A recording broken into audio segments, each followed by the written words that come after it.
What's good, everybody? Welcome to another episode of the Sport Your Enthusiasm podcast, your weekly podcast about all your favorite sports topics and events. I am your humble host, Bryce Benjamin, along with my co-host, Edward Jesse. Hey, what's good, my dude? Hey, that's me. What I do? Not much. How you? I'm pretty good, man. I'm pretty good. Got a accidental alarm going off this morning. Thought I had to work, but I'm all right. Oh, yeah, forgot to turn it off. Yeah, you know how that goes. Yeah, I be doing that too. Yo, I ain't gonna lie, that kind of pisses me off, especially when I want to sleep in. Right. Especially when you get up and then be like, oh, yeah, I got to go to work. You realize you off. Right. I mean, then that's also a good feeling as well, realizing, hey, I don't got to work today. Mm-hmm. So I can't be too mad. And then you get an early start to your day. Right. So maybe it ain't too bad. Yeah, I can't complain then. I'm happy now. Word, man. Oh, man. Yo, it's been a crazy week of sports. It's been a crazy 7 days of sports lately, this past 7 days. It has been. Like, Saturday we had 236 UFC. Mm-hmm. Phenomenal. That joint was crazy. Did you get to catch those fights? I caught the last two. That's no disrespect to anybody else on the card, but that's all that mattered. Yeah, those was really the only two that I was really interested in, I would say. So I was able to catch both of those from start to finish. And the Adesanya and Gastelum fight, that might have been like a top 3 championship fight I ever seen. Yeah, that was a fucking war, dude. It was to me. It was crazy. Like, I never watched a full Kevin Gastelum fight. Me neither. So I was like, all right, I don't know what to expect here. I know what to get out of Adesanya because I seen him fight twice. Right. I was like, all right. Then I the dude kept coming out and like his jabs was looking like power punches, and I'm like, damn, this it's Yeah. So that first round, he kept getting bopped. Yeah, he got a stiffy. Then in the second round, just stiffy jab. Yeah. Gotta clear that up. and then the second round, Adesanya came back. Third round, Gastelum had him. Fourth round, Adesanya had him. It's like, that fight literally went down to round 5. Yeah, and then for like the way I was watching it, like Gastelum, I think he probably won the first 2 rounds because I think it was the first round he had Adesanya hurt.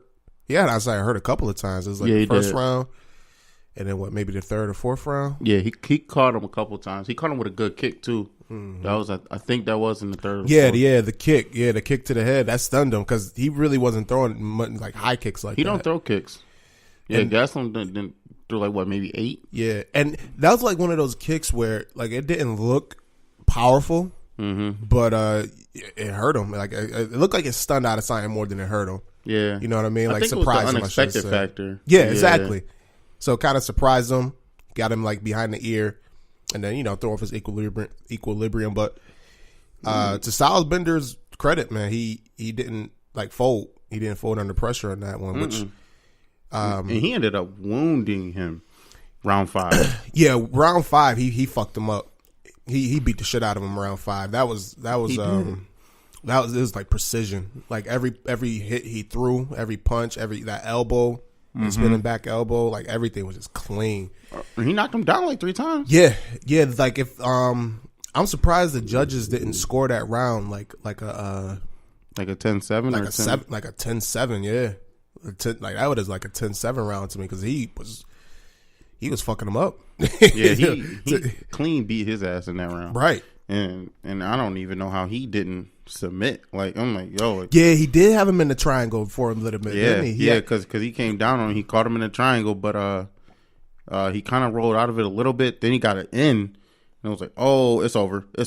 And somehow he got out of it. I'm like, what the hell? They were saying, I was listening to Joe Rogan podcast that he did with Brandon Schaub, and they were saying that if Adesanya would have got that hold on him like in the first round while they're still like dry, then he probably would have finished them all. But he couldn't maintain the grip just because all the sweat and everything going on, which makes sense. But yeah, that was a fucking war, man. Both like Gastelum, he had Adesanya hurt. Adesanya had him hurt a couple of times, and both fighters like refused to quit. Like it was no quit in either one of them. Mm-hmm. And then, like you said, like Adesanya almost made him tap, and then that 5th round came, and man, he beat the shit out of him for real. And you seen his lip though? Adesanya's lip, that joint is all the way big. Yeah, he was lumped up. He that just goes to show like the power of Gastelum. Yeah, because he put that on his Instagram. He put a picture of him like in like a photo shoot joint, and he was like, "Yeah, I thought I was ugly." And then the next picture said, "Before I fought Gastelum." Yeah, I seen that joint. And he was hurt in that picture, man. I seen that joint. And then I seen one this morning on Twitter. He put up the picture, and then the picture of Will Smith from the movie The Hitch. Hitch when he what was it? He ate shellfish or something. Yeah, something like that. My man was sipping that Benadryl. So yeah, that shit was crazy, man. That fight, that was an amazing fight. Shout out to both of them. Adesanya, when he came out, what rounds did they started fighting again? Or 5th round they was going into it, and it looked like he said like something like, "I'm prepared to die." Mm-hmm. I'm like, damn, like how do you fight somebody like that? Right. Like, bro, I don't want to die. I'm just here for the for the comp. Yeah, I mean that's the mindset you got to have though. Like anytime you step into the octagon, you can die. Yeah, there's a risk factor that you can legit die, man. And the man was prepared to die. And now the UFC has 2 African-born champions right now. Yeah, him and Usman. Both from Nigeria. Mm-hmm. Shout out to Kamaru. Shout out to Stylebender. Adesanya. That's what's up. Mm-hmm. That is what's up. The did you ever get a chance to listen to Usman's interview with Joe Rogan? No, I didn't. I don't think I heard it. It was post fight.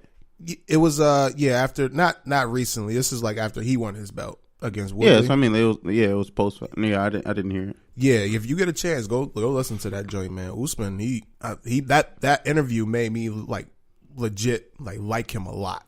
When going into the Woodley fight, I didn't know shit about him, honestly. Yeah. And after seeing him dominate Woodley like that made me, show a little bit more interest in him. So yeah, if you ever get a chance, go listen to that, man. It's one of those things. It's like it makes you just appreciate the type of person that he is more, and makes you want to root for him more. You know what I mean? So yeah. I gotta say, I'm definitely a fan. I saw Woodley took another fight against Lawler. I think Lawler 2 or something. Yeah. I'm surprised that he even took another fight because he didn't even look interested in that Usman fight for the belt. But right. We'll see what happens to him then. Yeah, that's gonna be a good one. Robbie Lawler and Woodley. I'm looking forward to that one. Yeah, Lawler nice. 239 gonna be OD stack. 239 ain't even fair. They could charge double for that shit. 239 is that's John Jones and what's the dude name? John Jones and Thiago Santos. Santos, yeah. Yeah, and then there's another belt on the line. I forgot who it is. And then even that Ben Askren dude's fighting again. He's undefeated. That's the one that he beat. Lawler. Yeah, he beat him with the controversial finish.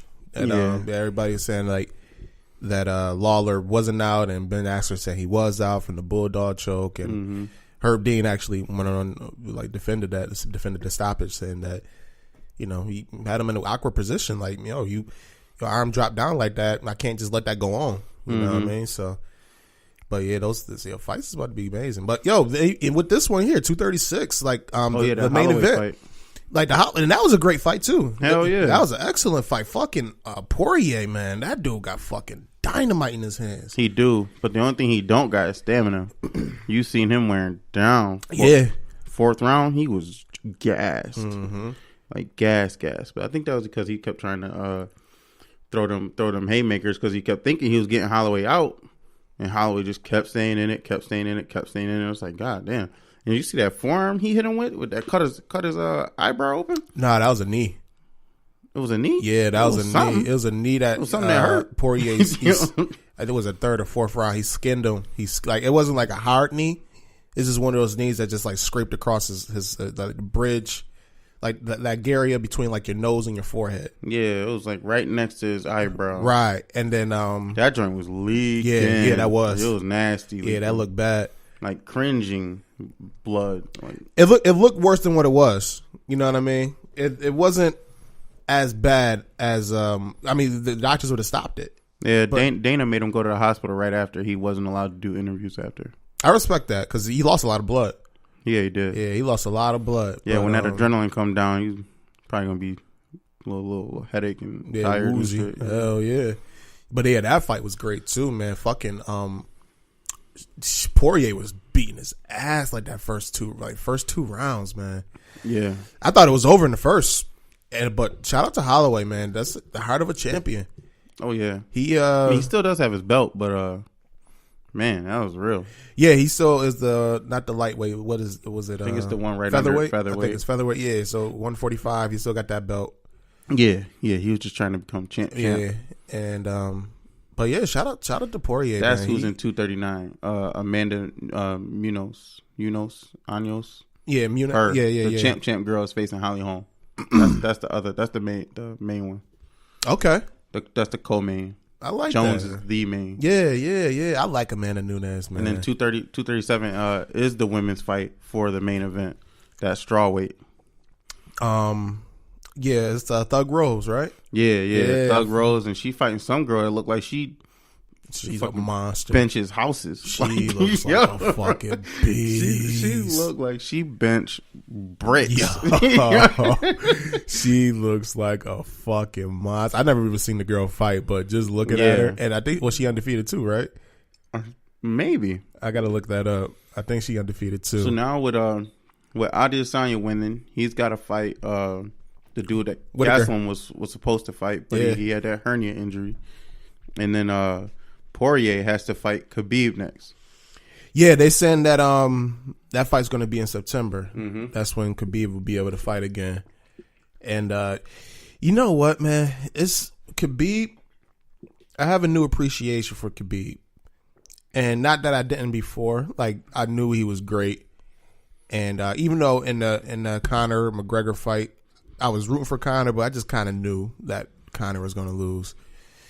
And he fucking mauled Conor. That was bad. Mm-hmm. But it's just like Khabib is just one of those fighters where, like in that division, you just know he's going to win. No matter. It's like the John Jones effect.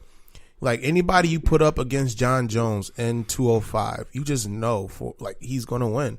Yeah. There might be a fighter that they and it's the UFC. They got to hype it up. They got to sell this fight. Like with Lionheart. We all know he wasn't going to win that fight. Yeah, but no one knew that it was going to go the way it did, though.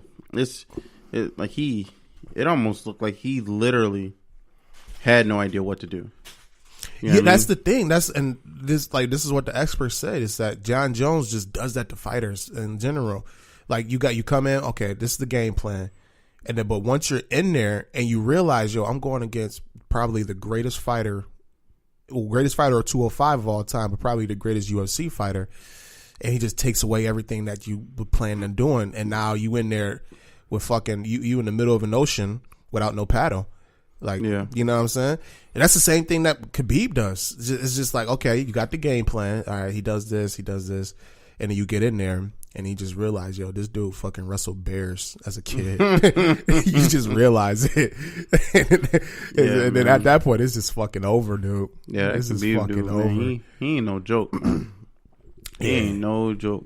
He's a different monster, man. I love watching him fight. Just how he gets you down and then he wraps up the legs with his legs, and then he gets you in that awkward position where he pins your arm down with his body, and now he's just fucking pounding away at you. So you got one hand to defend, and then the other hand is like pinned, so you can't really get up, and then you try to get up and he pulls back down and keeps beating your ass. Just imagine getting your ass whooped like that. Imagine getting your ass whooped like that for fucking 5 minutes. Every round for 5 minutes and 5 consecutive rounds, or for championship fights, or however long it takes them to finish you off. Yeah, that's tough. I'm looking forward to that fight, man. I like Poirier. He got power, so he always got a puncher's chance. He do. If he don't go to the ground, he